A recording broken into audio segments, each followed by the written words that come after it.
ፈውስን ለመሜ ገብርኤል ስትመጣ በዛልኝ ሰላሜ ደስታን አብሳሬ ተሸክመ ዜና ዛሬም ለአገራችን ምስራች ይዘና ደስታን አብሳሬ ተሸክመ ዜና ዛሬም ለአገራችን ምስራች ይዘና ገብርኤል ገብርኤል መልአከ ራማ እስኪ እልልታ ለመላኩ ገብርኤል መልአከ ራማ ስንጠራ ፈጥነ ድረስ ድምፅህን እንስማ ትንቢቱ ሲፈጸም ዘመኑ ሲያበቃ ከቀናት ሳትዘገይ ሳይጎድል ደቂቃ ወደ ድንግል መጥተህ ደስታን አበሰር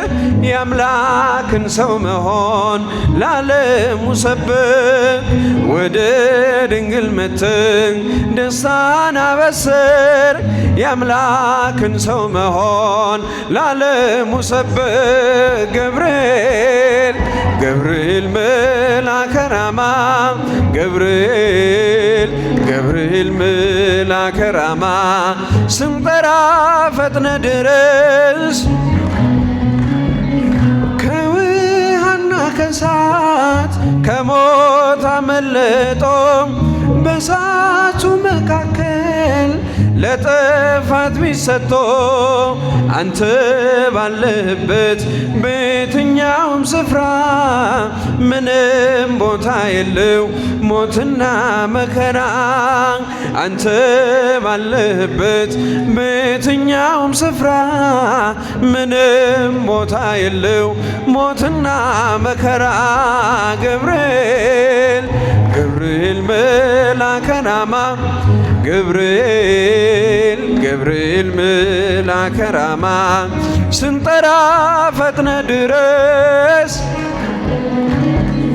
የመንገዴ መሪ ፈውስን ለመሜ ገብርኤል ስትመጣ በዛልኝ ሰላሜ ደስታን አብሳሬ ተሸክመ ዜና ዛሬም ለአገራችን ምስራች ይዘና ደስታን አብሳሬ ተሸክመ ዜና ዛሬም ለአገራችን ምስራች ይዘና ገብርኤል ገብርኤል መልአከ ራማ ገብርኤል መልአከ ራማ ስንጠራ ፈጥነ ድረስ አንጌበናይቱ ቅድስት ኢየሉጣ ስላንተ ትመስከር እስከ ልጇ ትምጣ እሳት ነገብርኤል ነበልባል አስወጋጅ የአምላክን መወለድ ለዓለም ምታወጅ እሳት ነገብርኤል ነበልባል አስወጋጅ የአምላክን መወለድ ለዓለም ምታወጅ ገብርኤል ገብርኤል መልአከ ራማ ገብርኤል ገብርኤል መልአከ ራማ ስንጠራ ፈጥነ ድረስ ሰላም ሰላም ለኪ ማርያም ሰላም ለኪ ሰላም ሰላም ለኪ ማርያም ሰላም ለኪ የሕይወት መሰረት የፍጥረት አለኝታ ድንግል አደራሽን ሁኝልን መከታ ሰላም ለኪ ሰላም ሰላም ለኪ ማርያም ሰላም ለኪ ሰላም ሰላም ለኪ በላይ ሰብዳን ብዙ ነፍሳት ፍቶ ያንቺን ስም ለጠራ ጥርኝ ውሃ ሰጥቶ ሰላም ለኪ ሰላም ሰላም ለኪ ማርያም ሰላም ለኪ እልል እልል እልል እልል ማርያም ሰላም ለኪ ተማጽነንብሻል በአማላጅነትሽ ድንግል ሆይ አደራ አማልጅን ከልጅሽ ሰላም ለኪ ሰላም ሰላም ለኪ ማርያም ሰላም ለኪ እልል እልል እልል እልል ማርያም ሰላም ለኪ እኛም ብንከተል በጎ ምግባርን በሰላም በጤና እንኖራለን ሰላም ለኪ ሰላም ሰላም ለኪ ማርያም ሰላም ለኪ ሰላም ሰላም ለኪ ማርያም ሰላም ለኪ እኛም ብንከተል በጎ ምግባርን በሰላም በጤና እንኖራለን ሰላም ለኪ ሰላም ሰላም ለኪ ማርያም ሰላም ለኪ ሰላም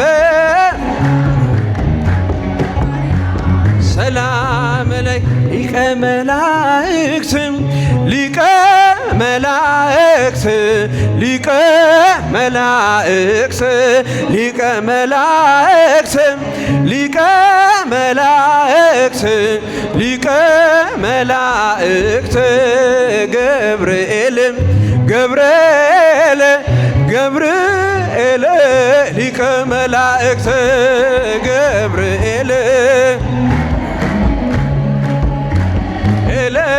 ሊቀ መላእክት መጋቤ ሐዲስ መጋቤ ሐዲስ መጋቤ ሐዲስ መጋቤ ሐዲስ መጋቤ ሐዲስ መጋቤ ሐዲስ ገብርኤል ገብርኤል ገብርኤል መጋቤ ሐዲስ ገብርኤል ገብርኤል መጋቤ ሐዲስ አብሳሬ ትስብእት አብሳሬ ትስብእት አብሳሬ ትስብእት አብሳሬ ትስብእት አብሳሬ ትስብእት አብሳሬ ትስብእት ገብርኤል ገብርኤል ገብርኤል አብሳሬ ትስብእት ገብርኤል ገብርኤል ገብርኤል አብሳሬ ትስብእት ሲዘመር የሰማነው መዝሙር ቅዱስ ያሬድ በድጓ መጽሐፍ ላይ ድጓ ማለት መታጠቂያ ማለት ነው። ዘመናት የሚለኩትና የሚሰፈሩት በድጓ ቀመርና ስሌት በመሆኑ ይህ ድጓ ደግሞ ቅዱስ ያሬድ በመንፈስ ቅዱስ ገላጭነት የደረሰው ያዘጋጀው የእግዚአብሔር ሐሳብ የሚተነተንበትና የእግዚአብሔር ቸርነቱ የሚብራራበት ታላቅ የቤተ ክርስቲያኒቱ አፍና አንደበት የሆነ መጽሐፍ በመሆኑ ይሄ መታጠቂያ ወይንም መቀነት የሆነው የቤተ ክርስቲያኒቱ መጽሐፍ ለእያንዳንዱ ለዓመቱ 52 ሳምንታት ወይንም ለዓመቱ 52 ሰንበታት የሚገባውን የእግዚአብሔር ቃል እየሰፈረና እየለካ ብእሴ ሰማያዊ ወመልአክ ምድራዊ አምደ ሃይማኖት የዘመናችን ቅዱስ ቄርሎስ ተብሎ እንደሚጠራው አባ ጊዮርጊስ ዘጋስጫ ባልተናነሰና በተካከለ ልክ መጠን እግዚአብሔርን ካከበረበት ካመሰገነበት የምስጋና ርዕስ ውስጥ የዛሬን ሰንበት የተቀበለና የተሸከመ ለተከታታይ 7 ዕለታት አብሮ የሚቆይ የመዝሙር ርዕሳችን የሚናገረው ቅዱስ ያሬድ የሚመሰክረው ክርስቶስ ንጉሥ ነው የሚል ነው። በሉ እስቲ ሁላችሁም ክርስቶስ በሉ። ንጉሥ ነው። ስሙ ለዘላለም የተመሰገነ ይሁን። አሁን ቤተ ክርስቲያኒቱ በቅዱስ ጳውሎስ አንደበት ሮሜ 14 ቁጥር 6 ላይ ቀንን የሚያከብር ለእግዚአብሔር ብሎ ያከብራል ብላ እንደምትመሰክር በዚህ ቀን ውስጥ እግዚአብሔር ይከበራል። እግዚአብሔር ሲከበር ደግሞ ማደሪያዎቹ በተጨማሪ ይከበራሉ። አዳሪው እግዚአብሔር በማደሪያዎቹ በቅዱሳን ግሩምና ድንቅ ስለሆነ አዳሪው እግዚአብሔር በዕለታቶች ውስጥ ግሩምና ድንቅ ስለሆነ አዳሪው እግዚአብሔር ለሰው ልጆች እረፍት ተደርጋ የተሰጠችው ሰንበተ ክርስቲያን በተባለችው ዕለት የሚመሰገንና የሚከበር ግሩምና ድንቅ አምላክ በመሆኑ ለእግዚአብሔር ክብር በሚመጥን ልክና መጠን ቤተ ክርስቲያን ምስጋና ስታቀርብ የመዝሙራ ዋናው አንጓዋ የትምህርቷ ርዕስ የክርስቶስና የክርስቶስ ጉዳይ እንደሆነ ሊቃውንቱ አምልተውና አስፍተው የሚመሰክሩት እውነት ነው። ውድ የእግዚአብሔር ቤተሰቦች ያለ ክርስቶስ ክርስትና ልክ ከባህር ውስጥ እንደወጣ አሳ የሞተ ነው። ያለ ክርስቶስ ክርስትና እንደተለበለበ ግንድ ቅርንጫፍ አለው፣ ቅጠል ግን የለውም። ፍሬ ይጠበቅበታል፣ ግን ፍሬ የለውም፣ ቅጠልም አይታይበትም።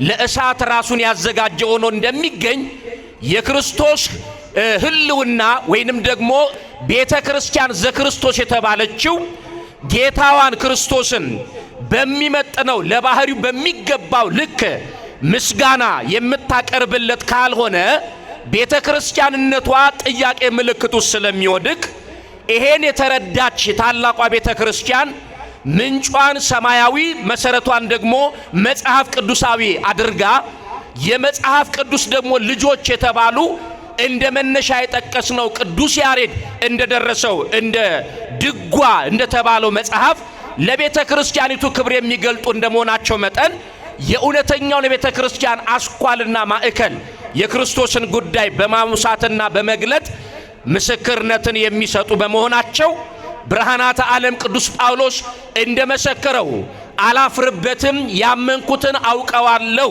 እንዳለ የክርስትናችን መጀመሪያ የክርስትናችን ማዕከል የክርስትናችን ፍጻሜና መደምደሚያ የጌታችን የአምላካችን የመድኃኒታችን የኢየሱስ ክርስቶስ የባህሪ አምላክነቱን ጌትነቱን ንጉስነቱን መግለጥ ነውና ከዚህ የትምህርት አንጓ መካከል ቅዱስ ያሬድ መዘዘና ንጉስ ውእቱ ክርስቶስ በማለት ምን ማለት ነው? ክርስቶስ ንጉስ ነው በማለት የቤተ ክርስቲያኒቱን እውነተኛ ደገኛ ትምህርት አጉልቶ የመሰከረበት ከመዝሙራት በላይ የሚበልጥ የመዝሙር ርዕስ ነው በማለት ቅዱስ አውሳቢዮስ ዘቂሳርያ የዚህን የንጉስነቱን የጌትነቱን ክብር እያነሳ የገለጠበትን እውነተኛ ምስክር የሚገልጥበት የሚብራራበት የሚተነተንበት ሰሞን ነውና እግዚአብሔር እንኳን ለዚህ ዕለት ለተከበረ ዕለት በሰላም በጤና በፍቅር አደረሰን አደረሳችሁ እላችኋለሁ። እንግዲህ ቅዱስ ያሬድ የጾመ ድጓ የተባለው መጽሐፍ ሲደርስ ከሐምሌ 11 ጀምሮ እስከ ሐምሌ 16 ቀን ለተከታታይ 6 ቀናት ያለማቋረጥ የክርስቶስ ንጉስነት በዚህ ሰሞን ሊሰበክ ይገባል በማለት ምስክርነትን ሰጥቷል። እንግዲህ ዛሬ ቀኑ ስንት ነው? ሐምሌ 12 ነው። እስከ ሐምሌ 16 ተሸክሞ ሳምንቱን የሚመራው የትምህርት ርዕስ ንጉስ ክርስቶስ ንጉስ ነው የሚል ነው። በሉ እስቲ የእምነት አቋም ስለሆነ ክርስቶስ ንጉስ ነው በሉ። ክርስቶስ ምንድን ነው? ንጉስ ነው። ማብራሪያ እየሰጠ ሲመጣ የንጉስነቱ መገለጫ የንጉስነቱ ማብራሪያ የንጉስነቱ እውነተኛ መታወቂያ ምልክቱ ምንድነው ብለን ስንጠይቅ ንጉስነቱን ሲገልጠው የባህሪ ንግስና ያለው ነው ይላል። ይሄ ባህሪ ንግስና ከማንም ያልተቀበለው እከብረ አይል ክቡር እጸድቅ አይል ጻድቅ እነግስ አይል ንጉስ ነው። የባህሪ ንግስና ያለው በመሆኑም ንጉስነቱን አጉልቶ ያሳያል በማለት እግዚአብሔር እንደተናገረው በመጽሐፍ እንደተመሰከረለት ነቢየ እግዚአብሔር ቅዱስ ዳዊት በመዝሙር 73 ቁጥር 12 ላይ እግዚአብሔርሰ ንጉስ ውእቱ እምቅድመ ዓለም ወገብረ መድኃኒተ በማእከለ ምድር አለ። እግዚአብሔር ከዘመናት አስቀድሞ ንጉስ ነው፣ በማእከለ ምድር ግን ምን አደረገ? መድኃኒትን አደረገ አለ። የንጉስነቱ መገለጫና ማብራሪያ እውነተኛ መድኃኒት፣ እውነተኛ አዳኝ፣ እውነተኛ ቤዛ፣ እውነተኛ ታዳጊ፣ እውነተኛ ፈዋሽ፣ እውነተኛ የምህረት አምላክ እንደሆነ የገለጠበት አንዱ ማስረጃ ከዘመናት አስቀድሞ አለ።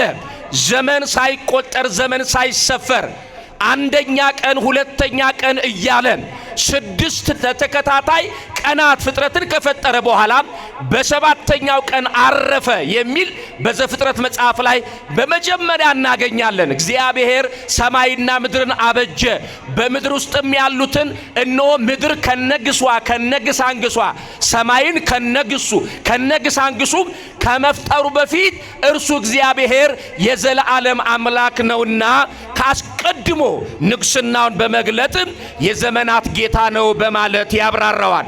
ንጉስ ነበረ ማለት ዓለም ከመፈጠሩ በፊት ነበረ። ዛሬም እግዚአብሔር ስሙ ለዘላለም የተመሰገነ ይሁን ንጉስ ነው። አሁንም ወደፊትም ንጉስ ሆኖ እግዚአብሔር ይኖራል። ስሙ ለዘላለም የተመሰገነ ይሁን። ስለዚህ እግዚአብሔር አለ ቅዱስ ዳዊት ሲናገር እነሆ ከዓለም አስቀድሞ ንጉስ ነበረ የሚለው በእኛ በሰብአዊ ቋንቋ አላፊ ግስ ይባላል። ወይም ደግሞ የቀረ ወደፊት የማይቀጥል በሚባለው በእኛ ቋንቋ የሚገለጽ አይደለም። እግዚአብሔር ንጉስ ከዓለም አስቀድሞ ንጉስ ነበረ ከተባለ ዛሬ አይደለም በእኛ ቋንቋ። አሁን ለእግዚአብሔር ባህሪ ይሄ ነገር አይስማማውም፣ አይቀጸልለትም። ንጉስ ነበረ ማለት ሲገዛ፣ ሲመራ፣ ሲያስተዳድር፣ ሲፈጥር ነበረ። ዘመናት ከመፈጠራቸው በፊት ነበረ አለና ቀጥሎ ምን አለ? ዛሬም እርሱ ንጉስ ነው አለ። በሉ እስቲ ዛሬም እግዚአብሔር ምንድነው? ንጉስ ነው።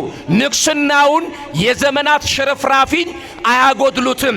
ንግስናውን ሌላው አልፎ ሌላው ሲተካ እርሱ እግዚአብሔርነቱ አይቀየርም። ንጉስነቱን ማንም አይተካውም። ዛሬም እርሱ ንጉስ ነው አለና በዛሬ ብቻ ንግስና የሚቀር አይደለም። የእስከ ለዘላለም ወደፊትም ምንድነው? ንጉስ ነው ብሎ ምስክርነትን ሰጥቷል። ክብርና ምስጋና ለአምላካችን ለእግዚአብሔር ለእርሱ ይሁን። እግዚአብሔር በባህሪው አይሾምም፣ አይሻርም። እግዚአብሔር ይሾማል፣ እግዚአብሔር ይሽራል። በዓለም ላይ የነገሱ ነገስታት ዘመናቸው ሲያበቃ ይሻራሉ። ምድርን ያንቀጠቀጡ ለምድር ስጋት የነበሩ ዓለምን ያጠፋሉ ተብሎ የሰው አእምሮን ሰቅዘው የያዙ ዘመናቸው ሲያበቃ ታሪካቸው ሲጠናቀቅ ከነስም አጠራራቸው ያጠለቁትን የክብር አክሊል የወርቅ አክሊል ያደረጉትን ጫማ የወርቅ ጫማ ተከትሏቸው ወደ መቃብር ሳይገባ ከነስም አጠራራቸው ወደ መቃብር ገብተው ንግስናቸው ተሽሮ አፈር በልቷቸዋል። የኔና የናንተ ንጉስ ግን የእስከ ለዘላለም ንጉስ ነው። አረ በድጋሜ ከፍ አድርጋችሁ ምስጋና ለስሙ አቅርቡለት። ስለዚህ ክርስቶስ ምን አለ? ንጉስ ነው በማለት አዎ አካላዊ ቃል ወልደ አብ ወልደ ማርያም መድህን ዓለም ኢየሱስ ክርስቶስ የሰው ልጆችን ለማዳን ባጭር ቁመት በጠባብ ደረት ተወስኖ ወደዚህ ቢመጣም እንደ ቤተ አይሁድ ሕግና ልማድ ወይንም አስተሳሰብና አመለካከት ሎቱ ስብሐት ለሱ ምስጋና ይድረሰውና ሩቅ ብእሲ ነው፣ ፍጡር ነው እንጂ ፈጣሪ አይደለም። እርሱ ሎሌ እንጂ ጌታ አይደለም። እርሱ አገልጋይ እንጂ እሱ ንጉስ ወይንም መሪ አይደለም ብለው ይገዳደሩ ይጻረሩ ስለነበረ በዚያ ዘመን የነበረው የቤተ አይሁድን አስተሳሰብ ለማፍረስ እርሱ በሐዋርያት ላይ አድሮ እርሱ ጌትነቱን እንደገለጠ በዘመናችንም ቅዱስ ያሬድ በነበረበት ዘመን ከእርሱ በፊትም የነበሩበት ነገስታትና መሳፍንት በነበሩበት ዘመን ክህደቱ አልተቋረጠምና የክርስቶስን የባህሪ አምላክነት አልወረደም፣ አልተወለደም፣ ንጉስ ሊባል አይገባውም፣ እርሱ ጌታ አይባልም፣ ከነቢያት እንዳንዱ መሲህ ወይንም ተላኪ እንጂ ላኪ አይደለም ብለው የሚጻረሩ ወገኖች በዘመናችንም አህዛብ የበዙበት ዘመን ስለሆነ የእምነታችን አቋም የምንገልጥበትን የማናፍርበትን እውነተኛ ደገኛ ትምህርት ስናጎላው እውነት ነው ክርስቶስ ንጉስ ነው ብለን እንመሰክራለን። ድገሙልኝ። ክርስቶስ በሩስቲ ንጉስ ነው። ይሄ ደገኛ ትምህርት የቤተ ክርስቲያኒቱ እውነተኛ ትምህርት ነው። ስለዚህ ከጊዜያት በፊት ንጉስ ነበረ፣ በጊዜ መካከልም ንጉስ ነው። ጊዜያትና ዕለታት ሳምንታትና ወራት ዓመታት አልፈው ሲሄዱ እርሱ ንግስናው የእስከ ለዘላለም ነው ብሎ ምስክርነቱን ቅዱስ ያሬድ ይሰጣል። ቀጥሎ ምን አለ? የንጉስነቱ ኳሊቲ ከሌሎች የዓለም ነገስታት እውነት ነው እርሱ የሾማቸው እርሱ የቀባቸው ምድርን የሚገዙ የሚያስተዳድሩ የሕዝብ አለቃ ሆነው የተሾሙ ብዙዎች ተነስተዋል። ብዙዎች ግን የማይታወቁበት ምልክት እርሱ የራሱ ብቻ የሆነ መገለጫ አለው። ቅዱስ ያሬድ ምን አለ? ንጉሥ ውእቱ ክርስቶስ ካለ በኋላ እንደገና ቀጥሎ ምን አለ?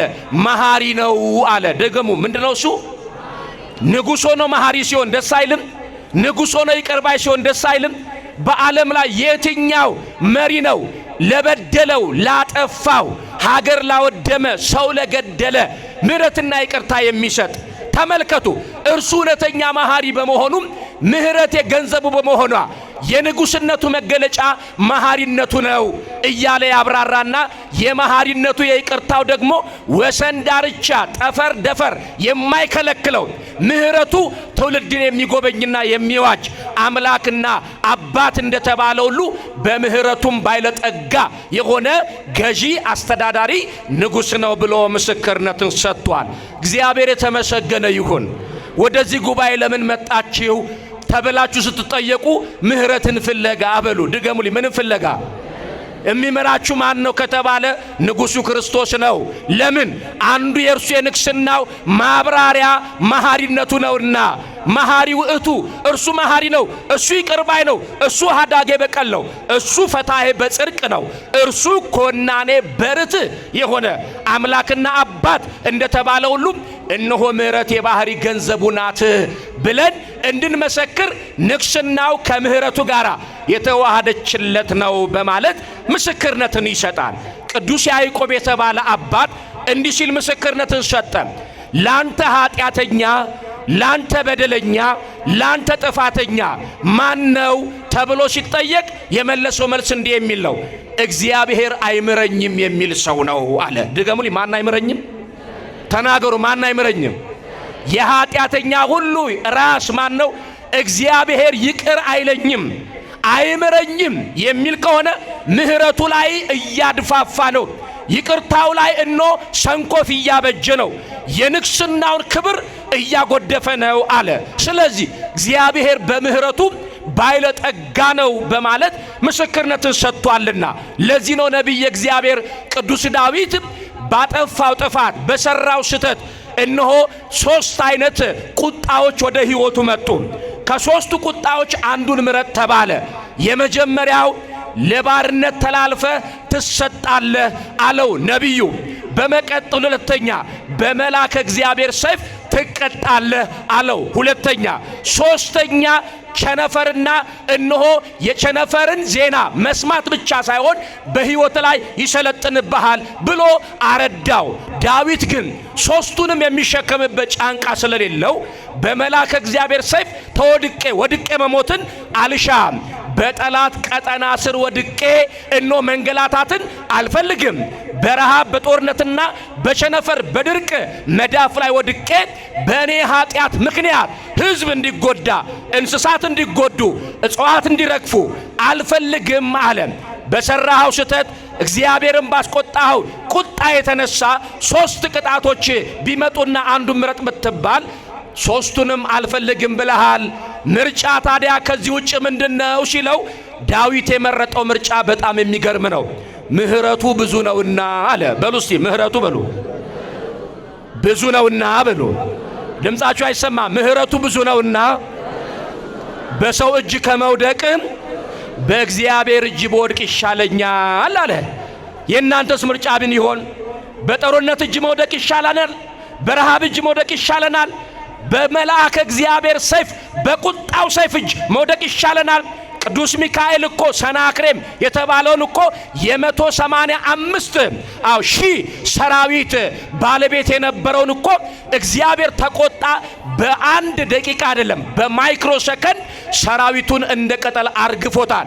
የእግዚአብሔር መልአክ የሰይፉ ቁጣ ሲነሳ እነ ሄሮድስ የተባሉትን በሐዋርያት ሥራ ምዕራፍ 12 ላይ ስታነቡም አንድ ጊዜ ጀርባውን ቅዱስ ሚካኤል ቢመታው ከጀርባው ላይ ያ የተከበረው የሀገር መሪ የሀገር ንጉሥ የተባለ ከኔ በላይ ሕግ አዋቂ ከኔ በላይስ ሕግ አርቃቂ ከኔ በላይስ ሕግ አጽዳቂ ማን አለ ብሎ ሲመጻደቅ የነበረውን እግዚአብሔር ስለ ጌትነቱ ስለ አምላክነቱ ይቀናልና ንጉሥ በመንግስቱ ጎልማሳ በሚስቱ ባይለጠጋ በርስቱ እንደሚቀና እኔም ለስሜ ቀናለሁ ብሎ የእግዚአብሔርን ክብር ንጉሡ ሄሮድስ ስለወሰደ መልአኩ ሚካኤል ላከውና በቁጣ አንድ ጀርባውን በሰይፍ ይመታው። ከሰውነቱ ትል እየወጣ አንሶላው በየደቂቃ እየተቀየረ አይሞቱ አሟሟት እኖ በስብሶ የተከበረው ንጉሥ የተባለው ሄሮድስም ሞቷል። በመልአከ እግዚአብሔር የቁጣ ሰይፍ ከመውደቅ በጠላት ቀጠና ስር ከመውደቅ በረሃብና በቸነፈር በድርቅ እጅ መዳፍ ላይ ከመውደቅም እኔ አምነዋለሁ ጌታዬን ምሕረቱ ብዙ ነውና በእሱ እጅ ላይ በወርቅ ይሻለኛል አለ።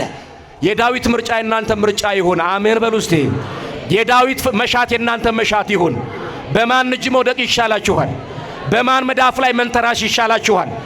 ምን ስለሆነ? እግዚአብሔር እውነተኛ ፍትሃዊ ዳኛ በመሆኑ፣ እውነተኛ ደገኛ ንጉሥ በመሆኑ፣ እውነተኛ አጽዳቂ ንጉሥ በመሆኑ፣ እውነተኛ መሐሪ ንጉሥ በመሆኑ ምሕረቱን ልትናፍቁ ይገባል።